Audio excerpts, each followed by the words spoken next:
online. That's the demand of the need of the time. We are doing this webinar series. Apart from that, we had just finished with 1 minute film competition.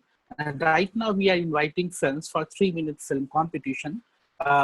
So I will request all the participants to submit their film on biodiversity with the length of 3 minutes. Now, I will introduce our panelist. I'm very honored to introduce Mr. Saibal Chatterjee here.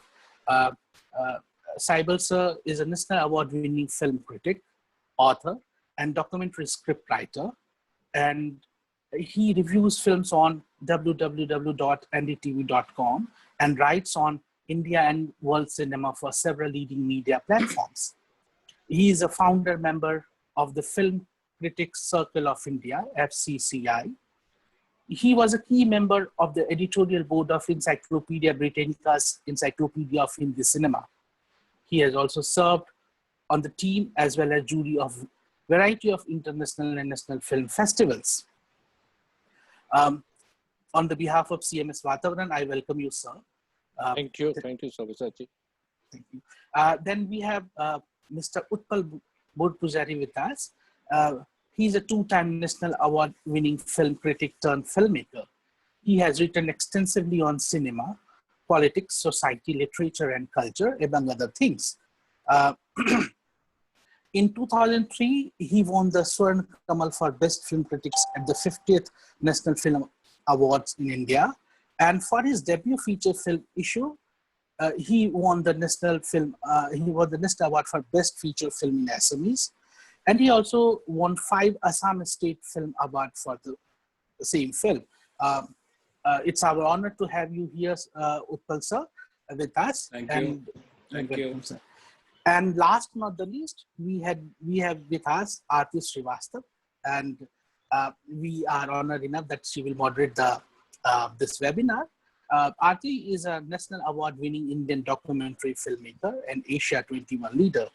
Her 2 award-winning documentaries, Land of Widows and White Night, were well received in the international festival circuit, including official nomination in the 7th Aljazeera International Documentary Film Festival in Doha in 2011. In 2013, she won the National Award for her 3rd documentary, Foresting Life. She has been a jury member on various film festivals, including International Film Festival of India, and is currently engaged in producing various documentaries and films. Thank you, Aarti, for accepting our invitation again. I welcome you also in the webinar. And I request you to start the proceeding of this webinar series. Thank you. Okay, thank you so much, Swabisachi, for the introduction. I welcome Saibal sir and Utpal sir for this panel about script writing and the importance of script in documentaries, and like the process and how you engage yourself writing it, and various other things, various aspects of script writing. So just to begin with, just wanted to understand how much of importance does scripts play when you're doing a documentary? Like, is it necessary to have like a proper script in place when you're doing a documentary? How is it like? Could you please elaborate a little for us, Mr. Saibal sir, here? Yeah. See, basically a script for a documentary would be very different, obviously, from a script for a fiction film, because a fiction film is because it's fiction, it's something that you're imagining and you have to create it out of almost nothing. So you have to put it down on paper so that you have a blueprint to work with. Whereas a documentary, you take a decision that you want to make a film about a certain subject, certain place, certain person, and you already know what your film will be about. So I don't think that in the initial stages you need a script in that sense. What you need is a plan. I mean, you need to know what your film is about, what are the places you have to go to, who are the people you have to meet and interview. So that's like a plan. It's not so much a script. You just write it down, and you have something in front of you, and it's like a roadmap. And for most documentary films, which are observational or exposition, or where you're informing the viewer about something, you your script will emerge while you're shooting. I mean, you go to these places and you discover things. So it's like, and the more you discover and the more new things you bring in, the more excitement there will be in your storytelling. I mean, if you go there like, you already have a book in front of you and you're making a film based on that book, then it doesn't make sense at all. I mean, then why make a film at all? You just give the book to the people to read. So you're discovering new things while you're going along, although you already have a blueprint. And then once your shooting is done, and then you have an idea of what all you have. I mean, it could be 4 hours of footage, it could be 100 hours of footage, and then you develop a script. I mean, then you know exactly what all you have and what your film is going to say. And I think that's the best point where you put it down, and that also helps the editor. And also, I've seen while working on documentaries that a lot of documentaries take final shape, obviously, when it's being edited. So this scripting process in a documentary is a loose thing, but it's very important. It's like the backbone of the process, but there are different steps to it. Unlike in a fiction film where, I mean, you have to have a bound script, which is like the Bible, and you follow it. In any storytelling that is fictional, there has to be a Bible. But in a documentary, the Bible emerges after you've done your work. So it's like almost like you have a sort of shooting script, and then you have a script that is the film. So the film itself is finally the script. So, I mean, if you need to put it down on paper just for the records and for the sake of record, you do it. Otherwise, the film is there for the world to see. I mean, that's how I look at it. Okay. Utpal sir, we know that script is, it's an evolving process when you talk about documentary, but facts and, research is the most important, is the key to any documentary, like having facts and figures in place. How in this whole evolving pattern of documentary, how you should be authentic, and how can you like cross-check your facts and be very authentic because you are disseminating information which is very crucial, and you cannot go wrong when it comes to documentaries because these are facts that you are conveying it to people. So how can you be authentic, and how do you cross-check your facts and figures and the authenticity of the information that you're providing to the audience? Right. Yeah. Saibal has already explained how a documentary script emerges.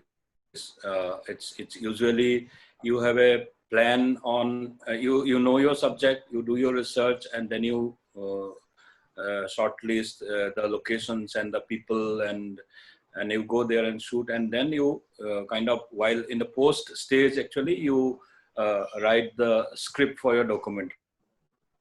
Okay. So that's Saibal has also already taken care of that part. When it comes to research, in today's age, we have our Google uncle for everything. So we can just go to Google and just type. But I personally feel, and I think that should be the rule followed by I'm sure every documentary filmmaker follows that should never be your primary source, because we know internet is full of inaccuracies. I mean, it's people like you and me who are putting facts there, and sometimes we may be putting up wrong facts. Okay. So the best way to research is you always do take your information from primary source. And by primary source, I mean, one is, of course, published literature on the subject. And of course, then you visit the location, you meet the people, you meet the subject, meet the experts, and take their points of view. And that is how you gather facts. And you have to cross-check facts. I mean, if one expert says something and another expert may give a different point of view. So you have to know what which is correct and which is not. I mean, because sometimes, as we know, experts also have their own points of view, and not necessarily that it has to go with your point of view. For example, it's very important when it comes to environmental filmmaking, because it's such a contentious subject, environment. You have all kinds of points of view. You will have pro-development, you have anti-development, you will have sustainable development, you have so many various models. And that's why you have to know what's first of all, what's your point of view, and then accordingly you have to find your information. But having said that, it doesn't mean that you let go your objectivity, because when you are making a film, you have to be objective. But of course, films or documentaries are always subjective because you are giving your point of view. But as far as the facts are concerned, you have to be accurate and correct. Even if you don't like the facts, you have to put them in the correct manner. So that way you have to do your research. And as I said, that's the most important part of a documentary film, because the more you do the research, the better your outcome will be. And you cannot do any research on the editing table. You have to get the information in the field, and before that you have to know everything about that place, about your subject. For example, I can give you an example of one of my films, which is a film on music from Nagaland. So initially I had a vague idea about what I wanted to make. I mean, the name of the film is called Songs of the Blue Hills. And I wanted to kind of explore how the modern, new generation musicians in Nagaland are kind of exploring their own folk music. But when I went to do my research, I found out many more interesting aspects, like their kind of, as we know, Nagas are a conglomerate of various tribes. It's not one tribe. So they don't even understand each other's language. So I found many interesting aspects, like some of the musicians are even trying fusion within their own tribes, lyrics from one language, traditional lyric from one tribe, the tune is from another tribe. And then I found out the debate among the purists and the young generation on how to preserve and present folk music, whether they should always present it in the purest form, or whether there can be modern, interpretations to try and find out newer audiences outside, outside India or outside Nagaland. So those are the aspects you find during research. If I had gone there just thinking that I'll make a film on Naga folk music, maybe I would have just come back with some footage of some folk songs being sung in various villages by, the folk singers of various tribes, and I would have done something out of that. But because I, spoke to a lot of people, a lot of experts, I found out various interesting aspects. That's how I feel the film came about. So that's how I think that research is always and the most important part of any documentary filmmaking. So, and always primary source. I mean, secondary source is only for your maybe preliminary fact gathering, but finally you have to go for primary source. Okay, all right. So as a documentary filmmaker, you have different styles of documentaries, like, investigative documentary filmmaking, then narrative documentary filmmaking, biographical. Could you please elaborate, Saibal sir, could you please elaborate on few of the classical formats where, you can experiment with different topics, and why a different kind of style for different kind of topics? So if you could little elaborate on this, it would mean a lot. See, one thing that we always do is when you want to ridicule a documentary, we say it's a Doordarshan style documentary, which is just packed with talking heads and a lot of information and no interpretation. A documentary, like Utpal said, the documentary also has to have the personality of the filmmaker on it. I mean, you can't make a documentary that is completely detached from your belief system. I mean, you have to. Your personality, your thoughts, your worldview will impact what the documentary is. So the primary sources that give you information will only give you information. They might give you interpretation of their own, but ultimately it's your interpretation. So I think one kind of documentary that I personally love a lot is the artistic, poetic kind of documentary, where you see a lot of things, but it's not just informing you, it's also giving you an experience. I mean, there are lots of documentaries which have no words, only music, and they will sort of, and a lot of environmental documentaries that I've seen over the years have been films where the words have been very sparingly used. So environmental documentaries can be of the activist kind, where you're trying to influence people, make them aware of a problem and change their ways. There could be something where you, say you are doing a documentary about water and the crisis of water.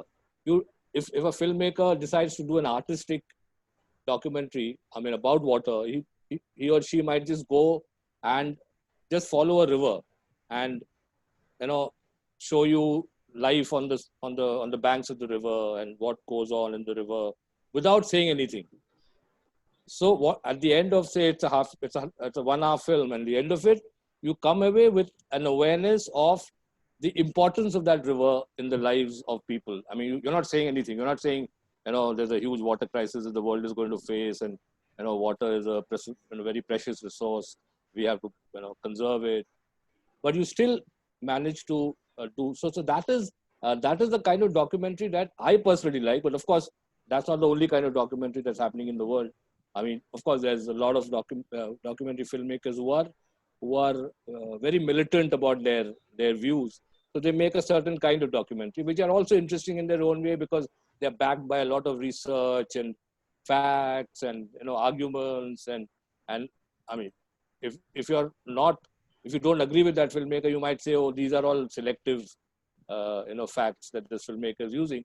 But the ability to use facts in a cogent manner, in a manner that is coherent and which leads you towards an argument which makes sense, whether I agree with it or not, is also takes a lot of skill. So that's one kind of documentary, and another very major kind of documentary is the observational documentary. We all know about it. I mean, there again, say you decide that you want to do a documentary about a community, which is maybe threatened or dying or disappearing, and you focus on their lives, and you don't intervene. You're like a fly on the wall, and you watch them and you record their lives and how they live and what they do, what's their culture, the culture, their music, their everything about them, and that becomes an observational documentary where you're not really you're just pointing your camera towards events or things that are happening, and that's one kind of documentary. I mean, those are, I think, the three. Of course, I mean, as documentary filmmakers, you would know that you can also participate in a documentary. I mean, you can be a participant in a documentary, so you make a participatory documentary. I mean, you could be like, if a journalist decides to follow the migrants who are walking home, some people are doing that. I mean, you're actually doing a participatory documentary where you are following a group of people who are returning home because they have no work in the cities, and you show yourself repeatedly. And that's also like Roger Moore's documentaries are, in a sense, I mean, they're very lively and militant in the way they put their points across. But Michael Moore is always there. Michael Moore is a participant. I mean, he's never outside the doc. He's not behind the camera. He's like 90% of the time in front of the camera with people, talking to people, trying to do things in front of the camera. So that kind of participatory documentary is also a very major form of making documentaries. So I can offhand think of these four. I think Utpal can add a few if he wishes. I mean, of course, there are cultural documentaries, there are music documentaries, there are concert documentaries. I mean, concert documentaries are also very exciting. I mean, a documentary filmmaker decides to go with a musician. It could be a rock band, it could be a classical musician, and you can actually emerge with a film that is like as interesting, as exciting, as entertaining as any commercial film. So I think there are any number of ways of making a documentary. It just depends on what interests you as a documentary filmmaker and who your target audience is. Okay. Utpal sir, could you please tell us a little about the kind of styles you have followed on your films, like different kind of styles that you actually, came up with, and you made films with different kind of styles? Actually, generally, I personally like the observational style where you let the the subject, the characters speak for themselves. That's how I like. I want to make my own films. But of course, when you are commissioned a film by a certain organization, in that case, you have to go by how they want their film to be, film to be delivered. I mean, in that case, of course, I have also done the classical narrative style documentary, which I personally don't agree to that style much, but sometimes you have to do. But most of my films have been on observational, where the characters are speaking for themselves. The incidents are, emerging out of the various visuals and the audio that I have used. And also, personally, I have not had the chance to work in that space as yet. But another style is the artistic documentary, where you like Saibal said, you can just follow a river without saying anything, without telling anything about the river, but just by showing the river and the people living along the river, you get to know the importance of water in our lives, right? So in artistic documentary, maybe you can just show an art form. There may not be any story as such, but the art form is so powerful, so beautiful, and so engrossing that you are taken to another world. I mean, one example is Wim Wenders' Pina. It's on Pina Bosch, where they had actually collaborated, and before the film was complete, she passed away. That film is actually a whole series of performances by Pina Bosch, and there is not a single, hardly any spoken word, but her whole life's philosophy as an artist. So that kind of film, I like that kind of film very much. And generally about the styles, of course, Saibal has touched upon most of them, and I think yeah, that's pretty much it. But I'd like to say I had seen one film called in fact I was in that year, I was in the VATAVARAN jury only, and we had seen a film called The River Blue. That was one of the, I remember that film because it was so powerful and it's so close to our lives actually. And it was on an environmental activist who was trying to, unearth how the whole jeans denim industry, pollutes water. Everybody in the world wears jeans, right? We all have at least one pair, if not more. But we never think that how much water is polluted during the making of a pair of jeans. We have read newspaper reports even in Delhi, where there are jeans are manufactured. There are a lot of pollution and which might lead to cancer among the residents of that area. And this documentary actually had followed the denim industries in India, Bangladesh, and China. And there it's a pure observational documentary where the filmmaker is following the protagonist and how he is, going from place to place and, exposing how all these cheap denim, the denim factories are, polluting the water around us. So that's one of the styles. I think some voices are coming in between, some participant voices. Mute them.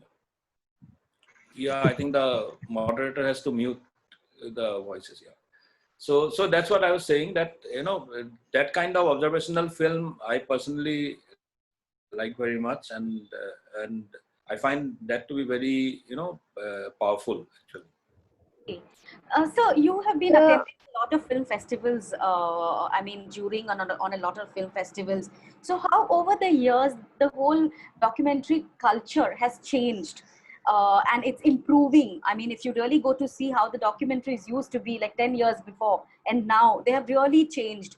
And so what are the kind of changes that you really see when you see the latest documentaries? Could you please pick like few documentaries and elaborate about those documentaries which has really touched your heart and really you felt like, recommending these films to people, something over the last 3-4 years which you would like others and the participants also to watch it?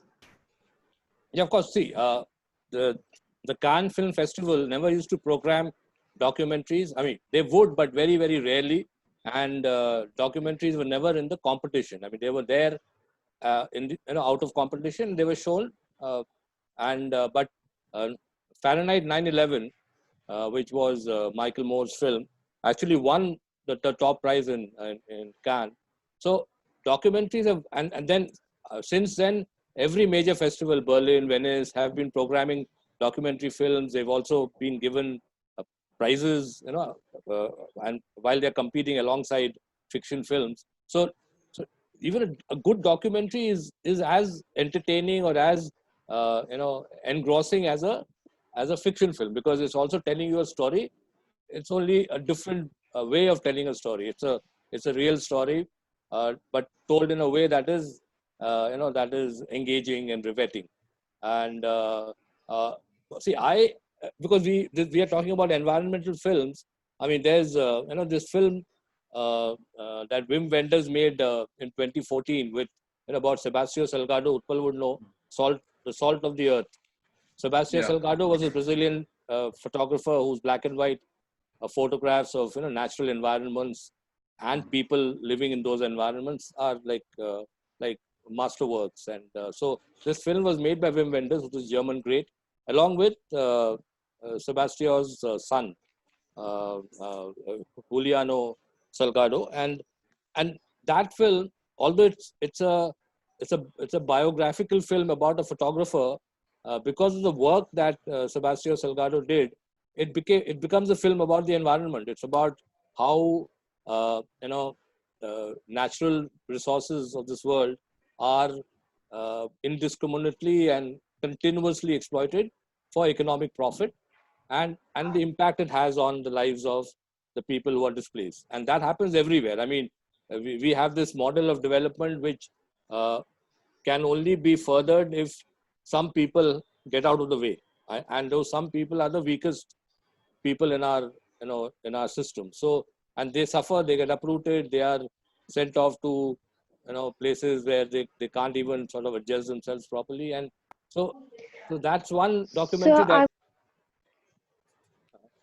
so that's one documentary that has stuck to my mind, The Salt of this Earth, because it was and more black and white and extremely powerful and engaging.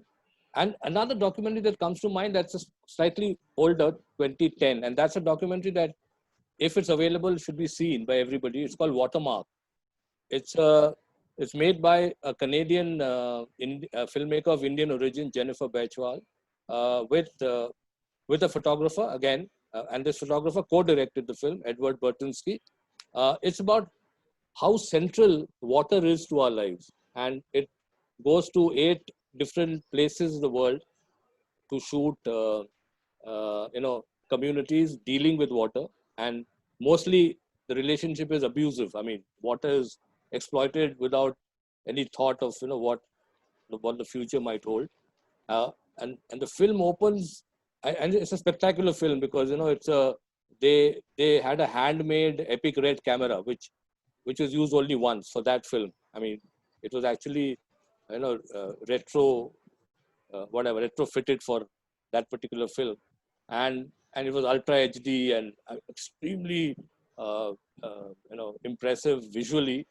And so it begins with this dam that is being built in China, and China, as you know, builds these huge dams. I mean, they have the Three Gorges dam, which is the world's largest. So a similar dam, and how water is moved from one place to another through that process, and building a dam itself is such a long drawn process. It takes years, and how that impacts the land and the water resources in that land. And so Watermark is a film that you should sort of keep in your mind, because Watermark, I don't know whether it's available on any of the streaming platforms, but it should be available somewhere or the other, because it's a must watch for any documentary filmmaker, because it's both a documentary and a very artistic, because it has a photographer co-directing it. So, and that photographer is somebody with whom Jennifer Bechwal had worked earlier on a film called Manufactured Landscapes, again where Edward Bertinsky takes pictures like Sebastião Salgado of natural environments and how mankind has sort of destroyed those environments, and And again, a large part of that documentary is also in China, where they have this habit of building huge factories and huge residential blocks and places, and so those are the documentaries that I can think of if you're looking for films that tell you about how we as human beings, and today we are in the middle of a pandemic, which is also has been caused by us because of the reckless way we live, and these documentaries are very, very relevant. I named The Salt of the Earth, which is Wim Wenders' film, and Watermark, Jennifer Bechwal and Edward Bertinski, and Manufactured Landscapes. And there are other documentaries where we can talk as we go along, but these are three that come to my mind. I mean, almost instantly. Okay, Utpal sir, how has the documentary culture evolved in India? Like, how is it evolving, and how are the scripts evolving? How the research evolving? Like, a lot of feature-length documentaries are being made lately in India, and some are like competing at the biggest of the festivals across the globe. So, why do you think that there is so much of good documentaries coming out from India? I think one of the primary reasons for good documentaries coming out of India in recent years is that some of the filmmakers are getting international funding from very big agencies who support good documentaries, like NHK in Japan, and there are certain European agencies, and even some of the festivals like ITFA. And also all these various production and post-production grants which are being accessed by Indian filmmakers, the younger generation of filmmakers. They are helping those kinds of grants and workshops and fundings are really helping people to explore subjects without any creative financial limitations, which actually limit your creative aspirations. I mean, that has somehow got reflected in recent years, I can say, even in the films that are commissioned by Films Division of Government of India. Earlier we used to know Films Division films used to be like, they would come with a heavy voice narrating the incident, narrating the visuals, and we would watch, and most of them would be very, very fact heavy, but without any emotional connect. But if you see a lot of Films Division, films in the recent years, some of them are really excellent, and they are competing in with the best of the world. For example, one environmental film produced by Films Division, I can say, I mean, that's a very interesting example actually, that the documentary led to a feature film by the same director. The documentary was called Phum Sang. It's made by Haumam Pavan Kumar from Manipur. That story, why it is important, how the real, culprits in any environmental issue actually sometimes escapes. Most of us have heard about the Loktak Lake near Imphal, which is one of the biggest freshwater lakes in Asia. There are a lot of floating islands there, which are artificially constructed with available vegetation on the lake, and people actually live on those islands, and those islands move around the water on their own. I mean, depending on the water, wind speed and all that. So there were allegations against those people who have been living on those islands for hundreds of years, that they had been polluting the lake, and because of them, there were a lot of environmental damage caused to the lake. So this documentary actually, and government tried to uproot those people, evict those people from that place, and there were a lot of protests and all that going on. But this documentary, while chronicling their lives, also exposes how actually it is the sewage from Imphal town which actually is polluting the lake, and it visually establishes that. And that is one of the that was produced by Films Division, and it's a very powerful documentary visually. There are hardly very few words spoken in the documentary. It's mostly visuals, and whatever word is spoken, it's mostly by the inhabitants on those islands. And then Pavan developed that into a fictional script and made a film called The Lady of the Lake, Loktak Lairembi. And of course that film is, again, it's not a pure fictional film, though there is fiction in it, but it has a lot of documentary elements, as in there were real life footage of those people who lived there, and he weaved the story around that real life situation there. And that film was shown in the Forum section of Berlin Film Festival, apart from winning the national award and getting screened in many festivals. And that's one example of one of the very good international quality Indian documentaries. Another film I can give an example of, and is there's a film called The Children of the Pyre. It's made by Rajesh Jala. It has traveled the world. It's one of the most outstanding Indian documentaries I have ever seen among all the films made by new generation filmmakers. It's on the children who actually survive from whatever they can gather from the ghats, the Smashan ghats of Varanasi. So there were these child protagonists who live around the ghats, and they sometimes steal, sometimes collect the things which are brought along with the bodies to be burnt there, to be cremated there. So these two are, Children of the Pyre is, again, it got international support, and it traveled the whole world because of that international connection. Those kind of connections usually, if you get selected to a workshop, if you get a production grant, if you get a post-production grant from an international agency, it helps in making your film visible in different parts of the world. So I think that's how Indian films are, getting now visible around the world, because of this, networking and partnerships with various, like-minded people across the world. So basically, from what I hear from both of you, it means that, scripts are the most important when you have to get funding in place, when you have to get all these international agencies in place. You have to have a clear-cut vision, and you have to put that on paper. So could you please explain a little about, translating your vision into the script? You can pick any example of your own film and give us a kind of, how do you put your vision into paper, onto the paper? If you're asking me, see, I can give you the example of two films that I researched for and wrote. One is called Harvest of Grief, and the other one is Empire of Threads. Both are set in Punjab, both made by Anwar Jamal, who's a friend of mine and a filmmaker you might all know. The Harvest of Grief is almost a political film where we're looking at how the agrarian crisis in Punjab has led to farmer suicides, which don't get talked about, because if you talk about farmers killing themselves in Punjab, then you're actually admitting that your whole agricultural policy is flawed. Because India's agricultural policy is all dependent on the Green Revolution that happened in Punjab and changed India from a dependent country to a self-sufficient, food self-sufficient nation.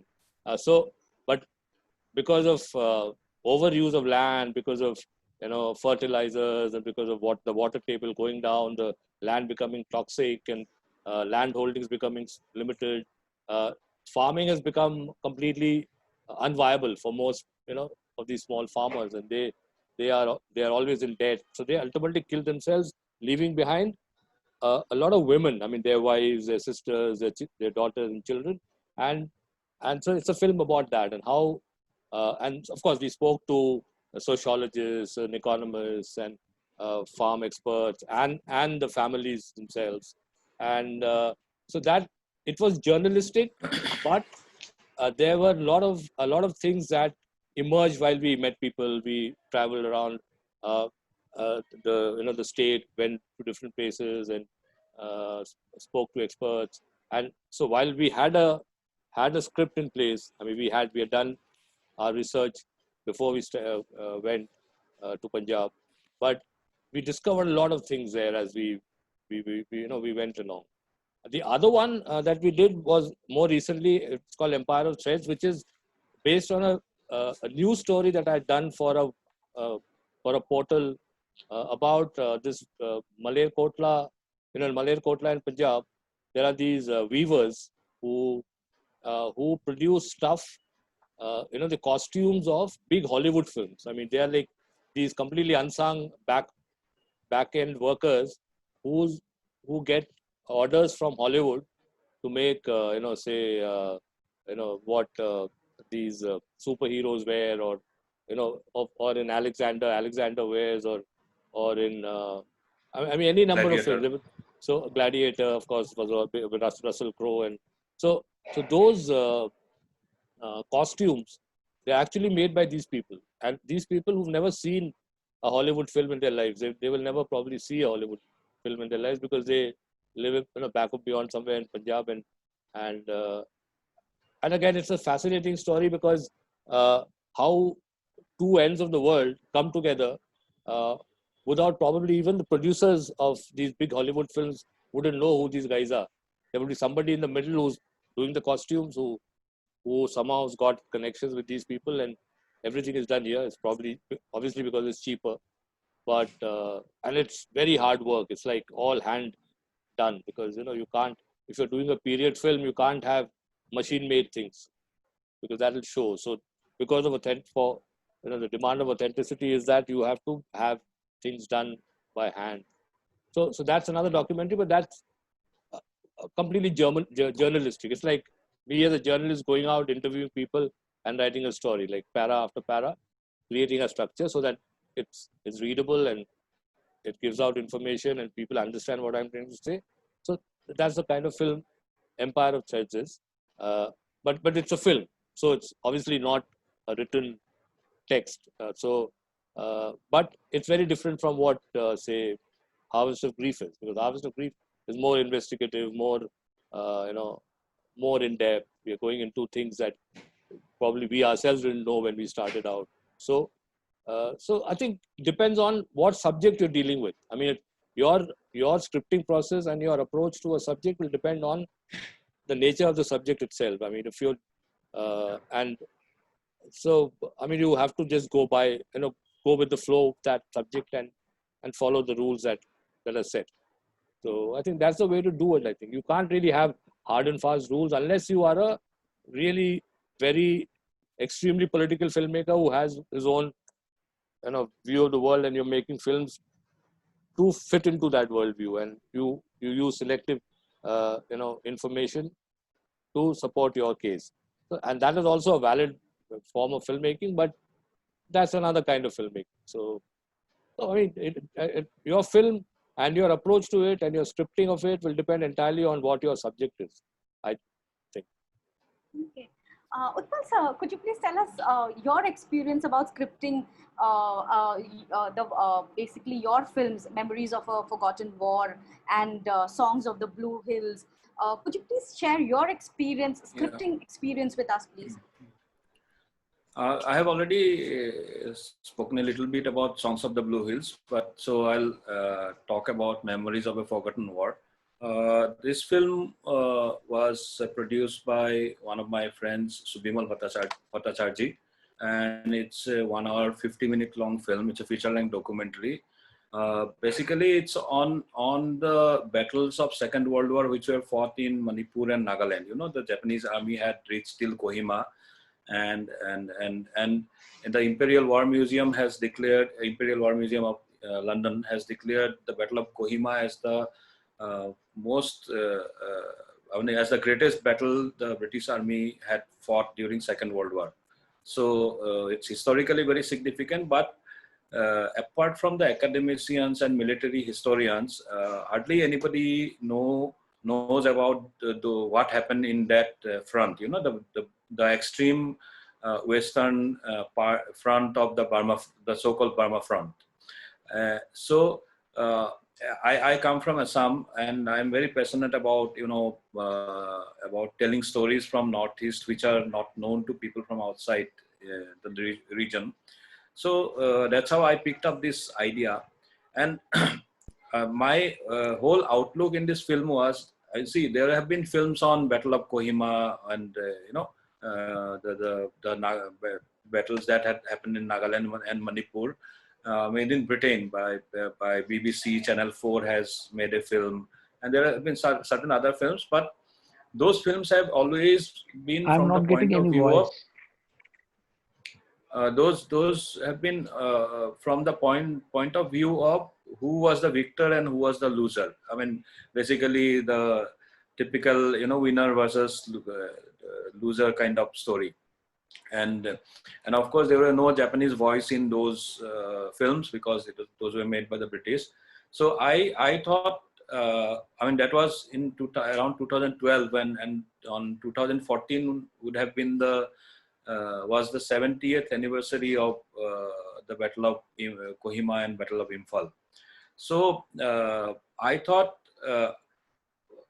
I mean, that region saw all the battles which were not at all connected to the lives of the people who actually lived there, right? The Manipuris and the Nagas, they had nothing to do with the Second World War, nothing to do with the Japanese army or the Allied army, and the battles actually were imposed on their homes, and their villages were destroyed.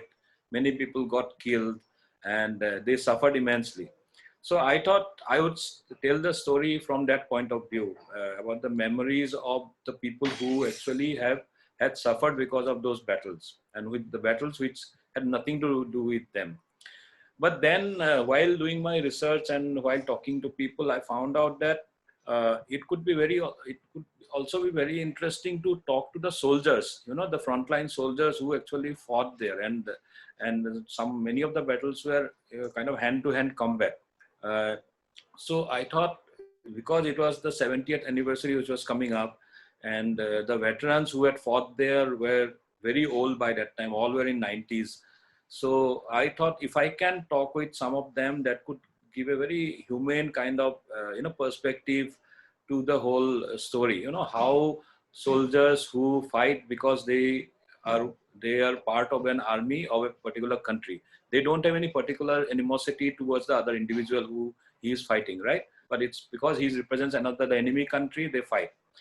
And a lot of them get killed, and a lot of those soldiers were very young, 20-year-old, 21-year-old kids, So that's how we kind of discussed, and luckily we could go to both UK and Japan to film the commemorative programs of 70th anniversary commemorative programs, and we could meet a lot of veterans there from both sides, and that actually gave a very emotionally strong narrative to my film, along with the eyewitness accounts from the Nagas and the Manipuris, and that's how kind of this film actually evolved by itself. But when I actually sat down to write my edit script, I mean, during the editing, it was a huge problem for me, because the film had around 8 languages, out of which I didn't understand 6. Okay, I could understand only English and the broken Hindi and a little bit of Nagamese, which is the spoken dialect among the Nagas. I had Mizo there, I had Manipuri there, I had various dialects of Nagaland, mainly various Angami dialects. Southern Angami, Eastern Angami. Within the Angami tribe, again, there are different, smaller dialects. Then I had Japanese, and I had a huge number of, people talking, the veterans who were very old. They were talking about their own memories. I had Cookie people, because a lot of Cookies were part of the Allied Army, the British Indian Army. My hard work was that I had to get everything translated from at the raw footage stage itself, and then edit on the basis of that. Then select the relevant portions. Then again get it checked by the people who had helped me translate those raw footage, raw interviews. Again, getting it checked by them whether the subtitling is okay or not. With the footage I had selected, and because it has also be coherent with in my narrative, and the narrative has to flow. It cannot just jump from one aspect to another just like that. So that was the most difficult part for me. I mean, I think that is still now the most difficult film I have made. I mean, I'm not a kind of I've not been making films for many years. I'm just my 10th year now. Whatever films I have made, this has been the most, you know, kind of exhaustive and exhausting film that I have made, because of the language aspect and also because of the history involved with it. And I had again the Indian National Army angle, of course, there, because they had come up to near Imphal to a place called Moirang, where they had established their own office. And the original signboard of the office still exists in that same house, which was the headquarters of INA there. So, I mean, weaving those histories as well as the personal memories, because personal memories sometimes do not have anything to do with history, you know. You can just say, I mean, I had interviews like saying that I was, sitting, I was trying to pluck some mangoes from the tree behind my house. Suddenly there was a huge blast because some Japanese plane had dropped a bomb, and then I found that my leg was bleeding. So there was a splinter hit. He found out later on, that old man we were interviewed. So those kind of stories actually nothing to do with history. It's his personal memory of how he suffered during the battle. So weaving these stories, no, and balancing the history with the personal memories, and that was a very tough time for me as a filmmaker. While scripting, I actually on the editing table, the film emerged and the script also emerged. I mean, part by part, I developed the script, then I joined them, again re-edited. And the film, the first, the first cut was 6 hours long. Then the second cut was 3 hours long. Then it came down to the final version of 1 hour 50 minutes. So I think that's. But as a documentary filmmaker, I think every documentary filmmaker goes through that kind of rigor. You know, you have to, even if it's a biographical film of one single person who you are interviewing, even then you have to develop that narrative and the drama around that subject. So you have to kind of go through that whole practice of editing, re-editing, rewriting, and mostly that emerges on the edit table, I would say. So basically, there is a pre-shoot script that you have to write. I mean, before you even start shooting, you just script things together and put it on paper. And then when you go on shoot, you have different set of things that you add to that script. And when you are on the edit table, you still keep adding and make it into a fine film and try to convey your viewpoints and, you know, your experiences and everything through that film. So do you keep the scripts like the film open-ended, or you want to give a direction to a film as a documentary filmmaker? Do you really keep the film open-ended for the audience to decide and for the audience to figure out about the film and what you are, you know, believing in? Or do you convey that very categorically that this is what my belief is? So could you please add that a little? Sabil sir, could you please answer this for us?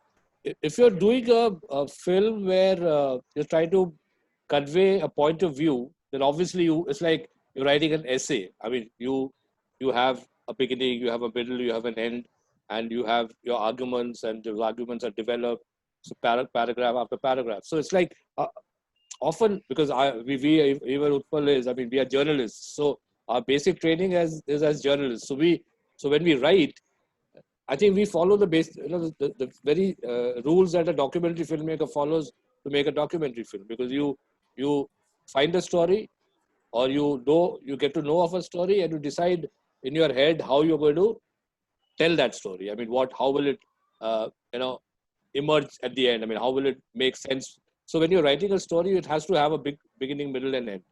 But if you're doing a documentary, that is experiential. It's like you're actually conveying an experience. Like I was talking about this, if you do a documentary about a river and life along the river, and or you do a documentary on Kabir and Sant Kabir, and and just convey the euphoria of of his poetry and his worldview.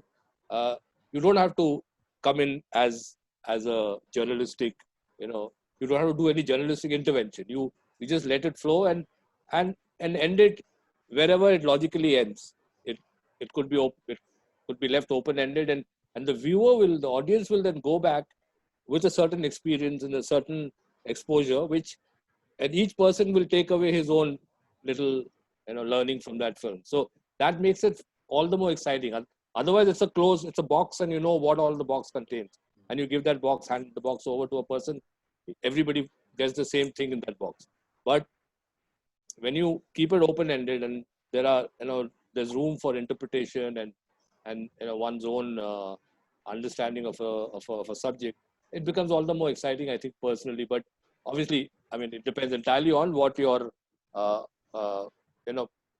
purpose is for making that documentary. If you're making a documentary where you're saying something, if you do a music documentary, I mean, you can just go along and capture the rhythms of music and let it go wherever it goes, and finish it at some point wherever you think there's a high, and you just leave it there for the audience to carry it with them and create their own reality around that, the facts that you're putting in front of them. And that's a different kind of, and that kind of documentary will last longer, I think.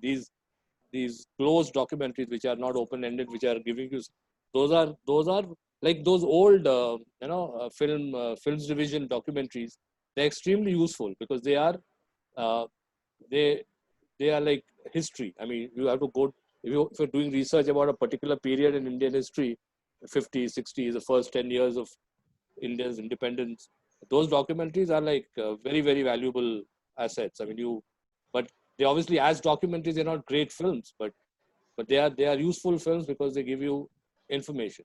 But documentaries have evolved, and now you use a documentary, the medium, like say a poet would use words to write poetry. I mean, you can do what you want, And one documentary that I should talk about is this one that won the Golden Bear in Berlin, Fire at Sea. Utpal would know about it, which I think we had in IFI as well. Again, I mean, it's a very political documentary. It's about Lampedusa, which is this island in Italy where the migrants who come from Africa and other parts of the world, when this European migrants crisis was at its worst, they would come there. That was the first landing point for them, for those people. And it's a documentary about the locals and these people who are coming from and making these perilous journeys across the Mediterranean and reaching this place. And suddenly you have this place turning into, a sort of mixed, sort of melting pot, and creating difficulties for the locals who don't know what's going on.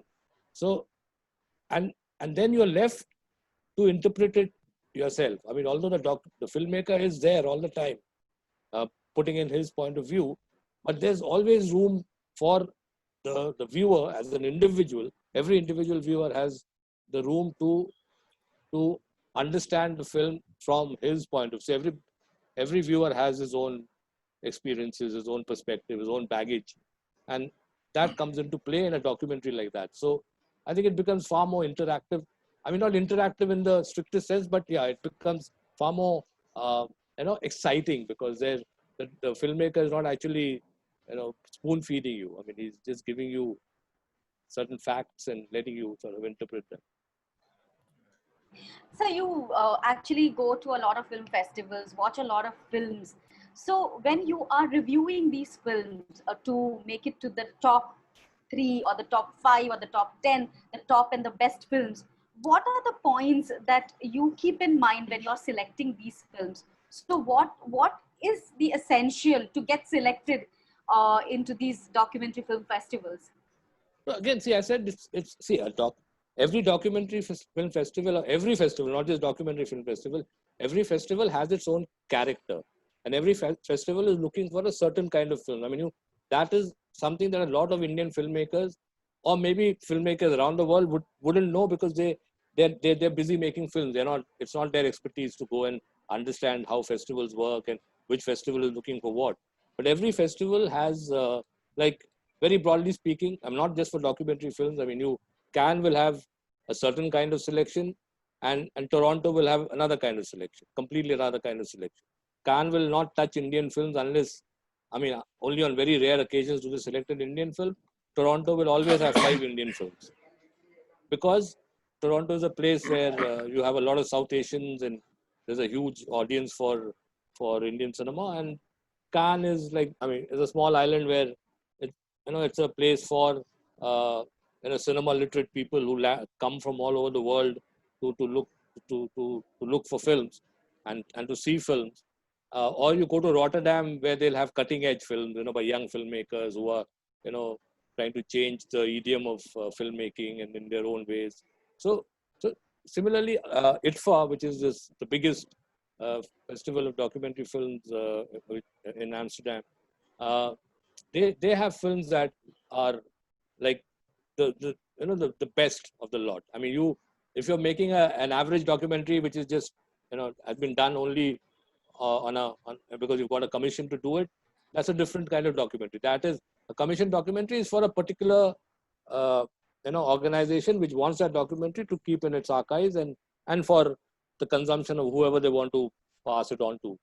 But if you're making a documentary that is personal, that is trying to impact the world in a certain way and intervening in the times that we live in, those are documentaries that ITFA will pick up. Or you go to Hot Docs in Toronto, again, I mean, but there's again, Toronto being a multicultural city and a very, very big city, it has a wider variety of documentary films. I mean, you'll have all kinds of films. I mean, unlike ITFA, which tends to be a little more specific with its selection. So it's very important for documentary filmmakers in India. I mean, apart from making films, obviously, I mean, that's the primary part of their job. If they want their films to travel and be seen by the world, and because ultimately a filmmaker is making a film for the world for the world, I mean, not for himself, you have to know where to take your film. And that is, I think one place Utpal will tell you that, I mean, a lot of filmmakers just don't seem to have any clue. I mean, they keep, any filmmaker you meet in India, they'll say, I don't know anybody in these festivals and my films won't be selected because I don't know nobody. Ultimately, if your film is good, even if you don't know, if you don't know nobody in a festival, the film will get selected. I mean, the film has to speak for itself. I mean, how much... You can't hear anything. So in India, we have this thing of who you know is what will open doors for you. But I don't think in these festivals that happens. I mean, you have to ultimately have a film that speaks for itself. Utpal sir, I mean, while judging films and reviewing films, form, content, technicality, like what is the most important? There's always a fight about, technically the film has to be really sound, or, the content has to be important, technical. Let's keep technicality aside. So what is it like to be the best film? Does everything matter, or something you can always let go and still consider the film? See, ideally everything matters, right? I mean, because cinema is a highly technical medium. So, I mean, if you are a filmmaker, your film should reflect a certain standard of, technology, which is available around you. I mean, depending on the budget that is available to you, but it should be, I mean, it should be cinematic in its look and feel. I mean, even if you just use technology without any content, and it doesn't become cinema, it's just, technological whatever. But if I can give an example, there was a film called The Village Rockstars, right? 2 years ago, which got premiered in Toronto, which won many awards. It was India's entry to the Oscars. That film had a lot of technical problems. The sound design was quite, I mean, it was below par actually.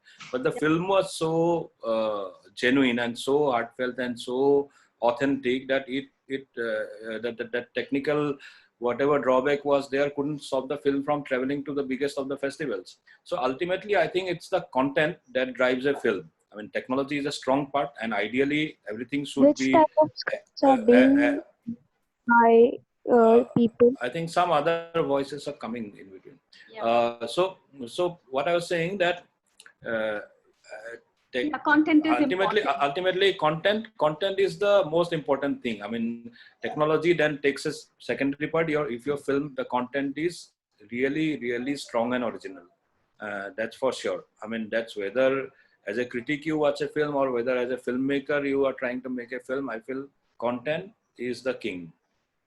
Okay. I'm Saibal sir, sorry. would you like to add Yeah, something to I this? was going to say something to that. I mean, Yes, there's this whole thing about the story that we talk about, no? Because even yes, here we are actually discussing, the in a story. way, the story.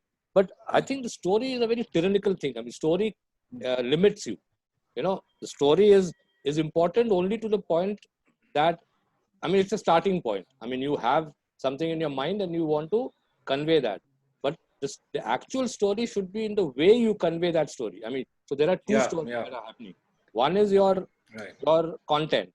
I mean, the word that we use, content, again, content is something that I'm not very comfortable with. Content is, I mean, you can have a blank screen and that can be content. I mean, I mean, you can have 2 minutes of just black on the screen and nothing. For me, that is also content. But content, what we mean by content usually is that there's something happening on the screen.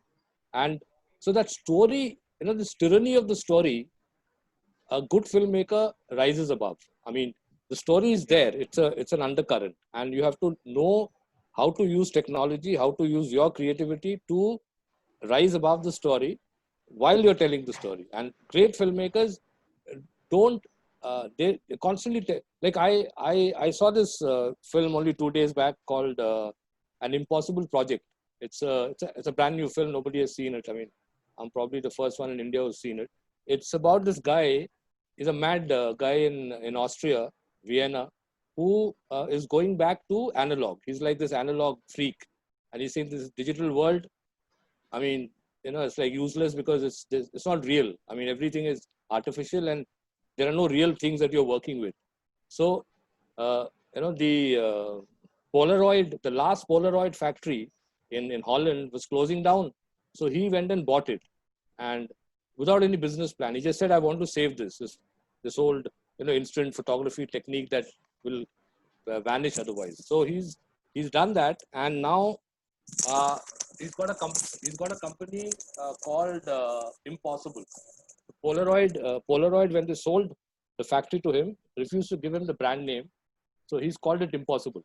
I mean, what he's doing is impossible. But today, there are like some 300 million people in the world who've gone back to hearing music on the turntable, with those uh, vinyl records that we used to hear as kids.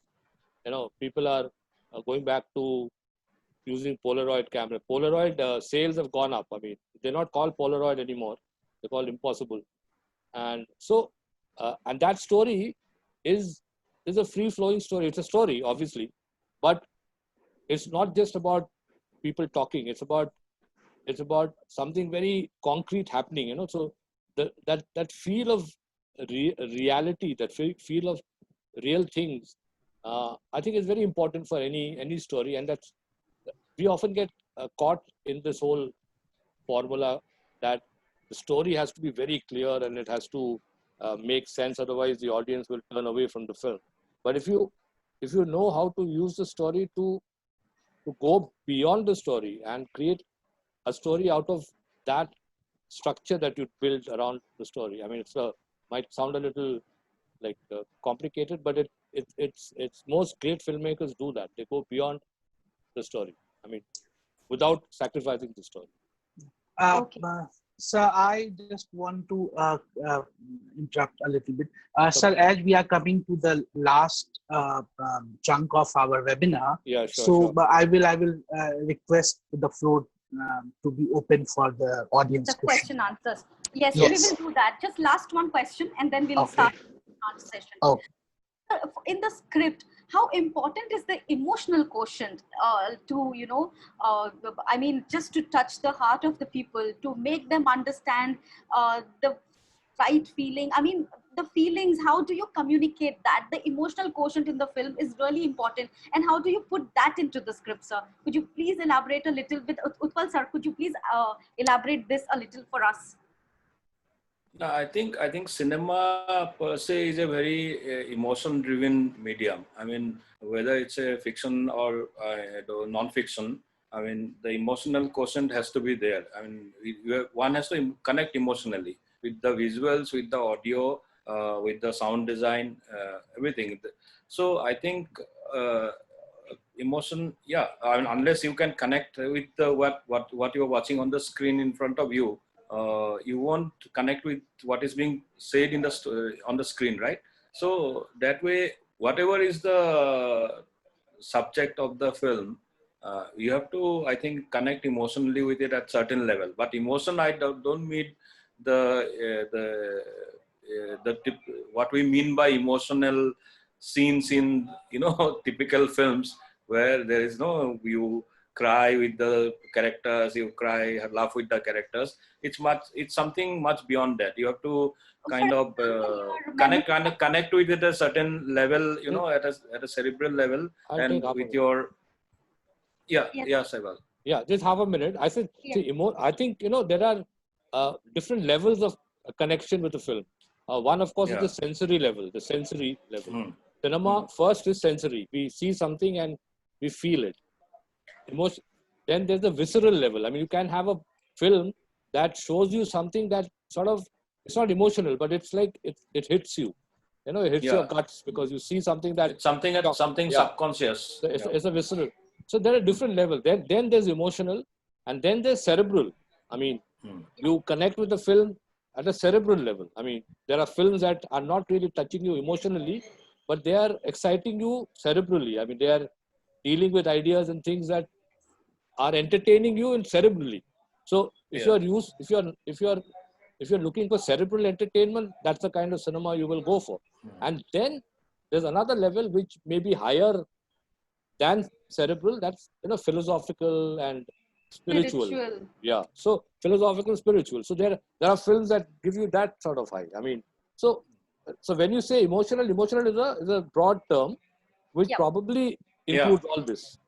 Yes. So Yes. That's what I meant actually. Yeah. yeah, Yes, like for example, memories of the Forgotten War. Basically, yeah. you interviewed all these veterans from the 90-year-old who shared the experience on camera, and it really took you to the location, and you could really feel, because I've seen the film, and you could really feel of what they went through, and there was an emotional connect immediately. So all these kind of to make the film really on a human level, kind of create that kind of a magic. And Yes. Yes. would you like to wind up this whole thing by adding a little more about, the script? Who is this question to? Tribal, sir. You answer. You're asking Okay. me. Okay. Yes, So sir. You can. I think we should now ask you a question. Yeah. Yeah, because we actually answered the script question. The script question. Yes, correct. Script for me is a very loose thing. It's like Yes. for a Yeah. documentary particularly. I mean, we are not talking about a bound script. I mean, if you have a bound script for a documentary, then you don't need to make the documentary. You Okay. Yeah. Yeah. publish it as a book. It's easier. Yeah. Just go to a publisher and say, "Isko publish kar do." Why make the film? Take the trouble of Yes. going somewhere. So now we'll come to the question answer session. I mean, we just have 15 minutes left. So I'll just take, like, there are multiple, there are some 8-10 questions. So I'll quickly try to take these questions. There's a question from Arup Deka. As a media student, I want to know about the basic and important method of writing a good script for beginners. Like, if somebody is getting motivated right now, our participants, if they really want to take up a project and they want to really write a script and shoot a film, what would you like tell them, to basically compile a kind of script for beginners? I think you should. Utpal, Yeah. Yeah. go Please. ahead. Go ahead. Please. Yeah. You Go go. ahead. Go ahead, Saibal. No, I'll Okay. just say Okay. that you have to Okay. watch a lot of So, films. Just watch and then get an idea. One is of course watch. I mean, I think that is the best way to learn about filmmaking is to watch all kinds of films, and you have to watch even the bad films to know what kind of films not to make. Okay, that is one very important aspect. And another thing is writing a script, especially since we are discussing about documentaries. Initially initially for a beginner, or I mean, it's true for any filmmaker at any level actually. But for an absolute beginner, I would say that you first, read about the subject and find out the points what you want to say through your film. Write them down and just structure a kind of narrative you want to tell in your story, in your film, and try to fit in whatever information you have from your research in that structure.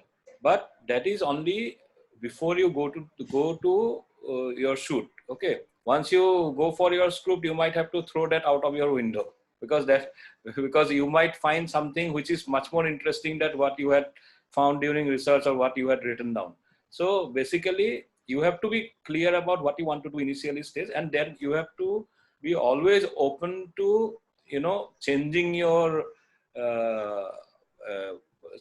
story or changing your narrative during the shoot, and again during post shoot, during the edit stage, again the whole thing might change. It might turn upside down. You never know, because everything, I mean, in documentary, that's why is the most exciting genre of filmmaking, because you never know what will finally emerge out of your effort. So I think that's the way to go first. But most important thing is research. Okay. And then, I mean, don't throw away what you've written, because that will remind you later where you went wrong. So it'll help you in the long run. I mean, don't throw it away, because then you'll forget. No, I didn't mean literally throwing it out, out of the window. Don't throw it away. Keep it, because then when the film emerges, what the hell was I doing in the beginning? Right. Yeah.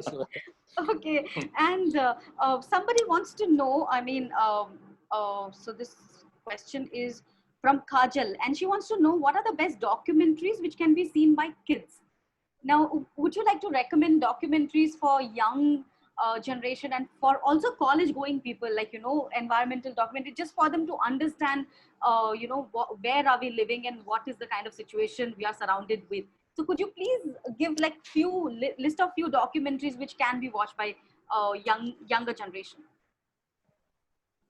I mean, younger generation kids would be what? I mean, 10 years old? Kids, Well, I think, yeah. But a college kid would obviously be, I would recommend, a film called Baraka. I will, there's this documentary filmmaker called Ron Fricke. I mean, I'm sure you know him. Ron Fricke makes these non-verbal documentaries, which are beautiful. I mean, they are sensory. He has a film called Samsara, which is also a similar vein. Only music and visuals, which give you a sense of the power of creativity and the power of nature. And they are the best environment films you will ever see, because the filmmaker is not telling you what to make of them. And long before the time of these people who are here in the room, there was this guy called Godfrey Reggio. He made Koanis Katsi, Povakatsi, which are all Native American words which mean life force, and those are also, and you've heard of Philip Glass, the composer, and so those films have just music by Philip Glass and visuals, and those films go to different corners of the world, and those are films one should see just to train one's eyes for that kind of pure visuals, because I think it's very important, because films that give you information, you'll find a lot of them everywhere. But films that, take you to a level of, visual ecstasy, there are not too many of them around. You'll have to really look for them. I don't know where these films can be found at the moment. I have them on my database. So okay. I'll probably open a shop and try and sell them and make money. Utpal sir, some informative documentaries for children to watch, something that they can watch and something you would like to recommend. I think really young children can actually start off with wildlife documentaries, because to develop the sense about how everything around us is important. I think that's a lot of good documentaries are available on various OTT platforms for young kids, especially, for example, on Disney Hotstar. There are a lot of Disney produced, Disney distributed wildlife documentaries on elephant, on gorilla, on various animals. And then there are a lot of course, these National Geographic Discovery documentaries are there on science, on wildlife, on environment. I think for really young kids, those are nice way to start it. For the older kids, the college-going kids, they can go for anything that they are interested in. I mean, depending on like my elder son who is college-going, he watches a lot of music documentaries. I mean, he listens to a lot of hip hop music. So kind of he's developing, trying to find out what kind of music he likes. So at the same time, he's watching a lot of, old documentaries about musicians from earlier times, 50s, 60s. But I would like to tell everyone that you watch one film definitely, whatever, because there are thousands and thousands of good documentaries available online. On YouTube, there are really, really good documentaries. On Vimeo.com, there are many documentaries, and most of the good OTT platforms have got a lot of documentaries. But one thing is that you have to know, you have to search for them. You have to first, read about documentaries on the net, and then by name you have to search on various platforms, because these platforms will never highlight those documentaries on their homepage, or you will never know. Because I have kind of dug out many interesting political documentaries on various OTT platforms. Unless you know suppose I just search North Korea on any OTT platform, so you will find documentaries about North Korea, but you won't find their names, kind of splashed anywhere on their platform. So one film, one must watch is a film called Nanook of the North. It was the first ever documentary film actually in the world. It was made in 1922, and it has been restored now, and the restored version is, available on YouTube. And it's not only the first documentary in the world, it's a first environmental documentary, and it's also a first anthropological documentary, because it was on the Inuits who live near the Arctic and their lifestyle and how they actually cohabit with the environment around them. And it's a very important documentary, and it shows, and it's actually an observational documentary, because in those days there was no spoken word in films. So whatever information is there in the form of written slides. So I mean that film still looks very modern to me. I mean, if you watch it, you'll know that you can actually do a film without any spoken word. And of course, then there are some fantastic, documentaries. For example, the musical one documentary I can name again, Wenders, called Buena Vista Social Club. It's really fantastic one. I mean, it's a must watch for any documentary filmmaker. That's also And Wim there was Wenders. Wim Wenders, yeah. Then there's a film called The Act of Killing. It's a very political film, but it's a film done in a totally unexpected way, where actually, I mean, it's based on Indonesia. It's about a political past where a lot of people were killed because of political beliefs. But the most interesting thing he has done, what Saibal had said, no, the filmmaker has to rise above the story, above the obvious story. The filmmaker has, kind of got some of those people who were involved in the killing, and he has made them enact the victims as well as the killers. So it's a kind of he dramatizes certain scenes, but it's really out of the world experience.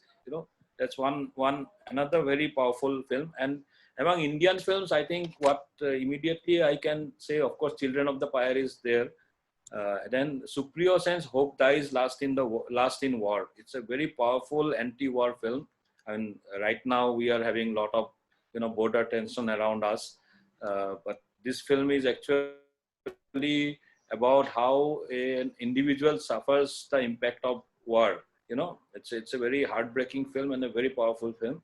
And then another film is Faiza Ahmed Khan's Superman of Malegaon.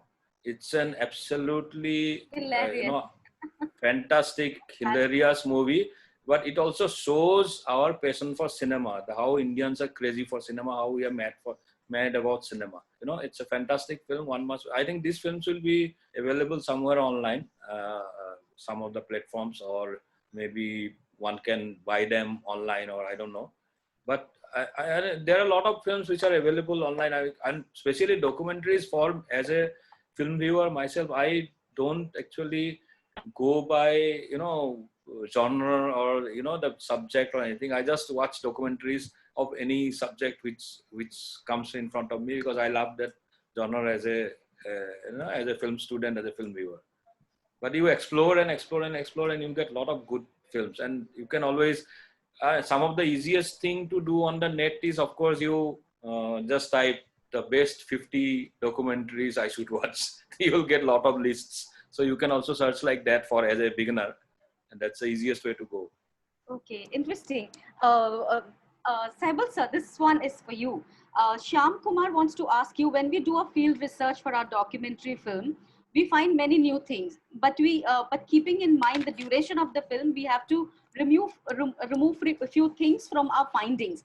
But it is very confusing because all the new news findings are close to us and we find them very interesting. So how do we decide what to keep and what to remove? Now, Yeah, so that is one huge challenge for a filmmaker, because when you're making a film, I mean, you get attached to the film. So if you come up with 10 hours of footage and your film is going to be 90 minutes, obviously you have to get rid of 8.5 hours. And that is why a good editor comes in. I mean, you need a good editor who's completely, I mean, has no attachment with the subject. He understands the subject. You've told him what the film is trying to achieve, and you leave it to that editor. If you have a good editor, he will, you know, beat that film into shape. And then, of course, as a filmmaker, you take a look at it again, and if you find something that is really absolutely essential and it's not there, you put it back in. But generally, you have to be completely unsentimental about, you know, because it's a film that will have to have a certain length.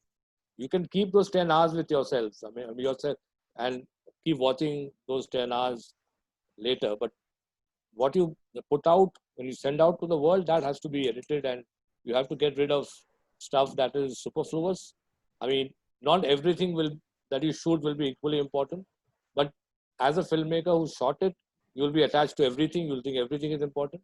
So you have to have some, you know, a few sets of eyes who will look at it from a fresh point of view and tell you, you know, this is not essential. This is, you know, not that important. Get rid of this, get rid of that, and then you know, then it'll take a certain shape. Otherwise, you will not be. Then your film will never be edited. I mean, you'll be, you know, refusing to let any scene be cut. So I mean, that doesn't happen. I mean, filmmakers know that it's in the best interest of the film to shorten it and, you know, and get rid of things that are not important. So that comes with, you know, with experience, and I suppose you know, the you know, professional sense that your film needs to be of a certain length. okay, Utpal sir, would you like to add something here? This No, is the last ultimately, like what Saibal said is the most important thing. Don't be sentimental about your footage, okay? Because sometimes as filmmakers, you know, I know, Saibal knows that when we know in what circumstances we have taken a particular shot. You know, it might be a very difficult shot. We have spent 4 hours to take that shot, so we are very emotionally attached to that shot. But if it is actually not helping the flow of your narrative, I mean, you have to let it go. I mean, that's I think that's very important, that you have to be totally unsentimental about the footages you have acquired. You have to be very much protective about the narrative you want to you know, set, and you have to stick to it. And if anything is kind of disturbing the narrative, you have to let it go. I think that's very important for any filmmaker to follow, I think. Okay, thank you so much, Saibal sir and Utpal sir. Aarti, we Yes? do have 15-minute time with us, so Okay. you can ask the rest of the questions also, and Okay. whatever sir want to tell about I think I went through all the questions, Sabi, and Okay. I think we've covered almost all of it. So I Okay. think got everything. Okay, no problem. Yeah, Yeah. so thank you very much. for participating in the webinar, Saibal sir, Utpal sir, and Aarti. It was really wonderful. Like the participants are really enjoying it. They are coming up with lots and loads of questions. And they are also asking that from where we can get this film list, which both of you have suggested. So for them, I just want to say that the webinar recordings are available on our Facebook and YouTube page. So anytime you can go back to the Facebook page of CMS VATAVARAN or the YouTube channel of CMS VATAVARAN, and you can watch these things and the list of the films. The second announcement which I have to made is that we had given a feedback form link. I'm sending it again. So this feedback form link will be available, will be active till 6:30. So kindly fill the feedback form, and the viewers who are watching us on Facebook Live, it's all applied for them also. You fill the feedback form that is active till 6:30 and send back to us. And based on the feedback form, we will issue the certificate. I will also, the third announcement is that the upcoming chapter of this webinar is on wildlife and conservation photography, where few of the leading conservationists and photographers of India will be joining us. That's on Saturday, July 4th from 4:30 p.m. And they will be discussing on the various aspects of conservation photography and does it make any that is impact in the when we talk about conservation. So please do participate with us. The registration will be open from Tuesday. So that, and we are also inviting films for 3-minute film competition. The last date is 30th of this month. So I will request all the participants to send us a 3-minute film on biodiversity. And we are also inviting films for the 2021 CMS VATAVARAN Environmental Film Festival. The forms are available online. They can visit our website and they can fill the form. They can send us the film. Once again, thank you very much, Saibal sir. Thank you very much, Utpal sir. Thank you very much, Aarti, for taking the time and coming for the webinar. Thank you very much, sir. Okay. Yeah, Bye-bye. thank you Bye-bye. everyone for Thank you, the sir. very Thank you interesting. so much. Yeah. Thank you. Bye bye. Okay.